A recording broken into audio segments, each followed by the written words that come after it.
నా పేరు బి వెంకటేశ్వరరావు. ఈ ఉమ్మడి మెదక్ జిల్లాకి నేను డిప్యూటీ రీజనల్ మేనేజర్గా పనిచేస్తున్నాను.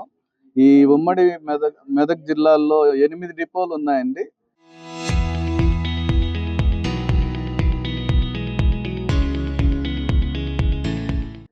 ఈ సమ్మె సందర్భంగా ప్రయాణికులకు ఏ ఆటంకం కాకుండా మేము చర్యలు తీసుకోవడం జరుగుతోంది. మాకు హైర్ బస్సెస్ 2203 ఉన్నాయి. అట్లాగే ఆర్టీసీ సర్వీసులు ఒక 410 ఉన్నాయి. సో ఈ హైర్ బస్సెస్ అనేది ఏంటంటే, హైర్ బస్సు ఓనర్ గారు వాళ్ళు డ్రైవర్ని ప్రొవైడ్ చేస్తారు, మెయింటెనెన్స్ కూడా వాళ్ళే చేస్తారు. కాబట్టి ఆ బస్సులన్నీ తిరుగుతాయని భావిస్తున్నాము. వాటికి ఏంటంటే మాకు మా హెడ్ ఆఫీస్ నుండి ఉత్తర్వులు వచ్చినాయి. ఏంటంటే మన కండక్టర్స్ స్ట్రైక్లోకి వెళ్ళిన టెంపరీగా ఆ కండక్టర్స్ తీసుకొని బస్సులని నడపవలసిందిగా వచ్చింది. ఏంటంటే 10th క్లాస్ పాస్ అయిన వాళ్ళని కొద్దిగా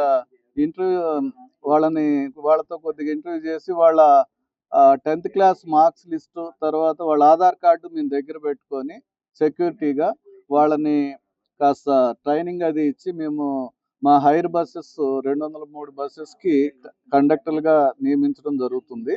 అట్లాగే మా దగ్గర అవుట్ సోర్సింగ్ డ్రైవర్స్ 230 మంది డ్రైవర్స్ ఉన్నారు. సో వారు కూడా సమ్మెలో పార్టిసిపేట్ చేయరు. కాబట్టి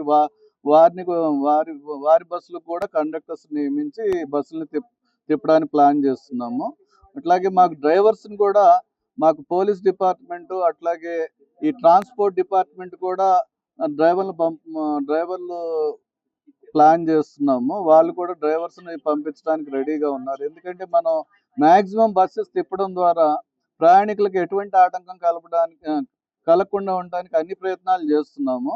ఈరోజు మొదటి రోజు కాబట్టి కార్మికులు కొద్దిగా ఆందోళనగా అగ్రెసివ్గా ఉన్నారు. వాళ్ళ ఆందోళన తగ్గినాక బస్సులు వెళ్తాయి. ఆల్రెడీ ఈ మెదక్ జిల్లాలో జహీరాబాద్ డిపోలో ఒక బస్సు ఆల్రెడీ స్టార్ట్ అయింది. ఇట్లా అవర్ వైజ్ మేము బస్సెస్ మ్యాక్సిమం పంపి ఈ ప్రయాణికులకి ఏ విధమైన ఇబ్బంది లేకుండా చేస్తామని మీ అందరూ మనవి చేస్తాం. సంగారెడ్డి డిపో కండక్టర్ మేము వచ్చేసి సమ్మెకి సిద్ధం ఎందుకు అయ్యామంటే, మా డిమాండ్లన్నీ ఇంతకు ముందే చేసిన ప్రభుత్వం మనకి డిమాండ్లు నెరవేస్తాం అనుకుంటూ చెప్పి మన ముందు దానికి మళ్ళీ తర్వాత మన కేసీఆర్ చేయలేడు, అలానే ప్రభుత్వం చేయలేదు. ఈ వచ్చిన ప్రభుత్వం ఏం చేసింది, వాగ్దానాలు ఏమిచ్చింది, రాగానే వెంటనే మేము విలీనం చేస్తాము, వచ్చే బకాయిలన్నీ ఇస్తామని చెప్పారు. కానీ ఇప్పుడు ఏ బకాయిలు లేవు, ఏ హామీలు లేవు. అన్ని మేము ఒక్కొక్క ప్యాసింజర్ ని తీసుకొని ఒక్కొక్కరిని వదలకుండా ఒక్కొక్క సర్వీస్ లో చేస్తుంటే పొద్దున 6 గంటలకు మేము స్టార్ట్ చేస్తే రాత్రి వచ్చేసరికి 10-11 గంటలు 12 అవుతుంది. ఏ డిపార్ట్మెంట్ లో ఇంత ఘోరంగా ఎవరు చెయ్యరు. మేము ఆర్టీసీ కార్మికులను చాలా బాధపడుతుంటూ చాలా మేము సఫర్ చేస్తున్నాం. ప్రతి ఆడపిల్ల, కండక్టర్లు కానీ, మగవాళ్ళు, కండక్టర్లు, డ్రైవర్లు మాకు చాలా అంటే చాలా ఇబ్బందులు. ఈ సమ్మర్ వచ్చింది, ఇంకా చాలా ఇబ్బందులు పడుతున్నాము. అలాగే మేము అడిగిన దానికి ప్రతి దానికి గవర్నమెంట్ వెంటనే మాకు గవర్నమెంట్ లో కలపాలి. మేము అడిగే ప్రతి దానికి చెయ్యాలని మేము కోరుచున్నాము. మా సమ్మె ఆగదు, ఇది ఇది ఓకే చేసే వరకు మా సమ్మె ఆగదు. బేసికల్ ఇప్పుడు నేను చేసే నా సర్వీస్ 13 years. స్టార్టింగ్ లో 6500 నా బేసిక్.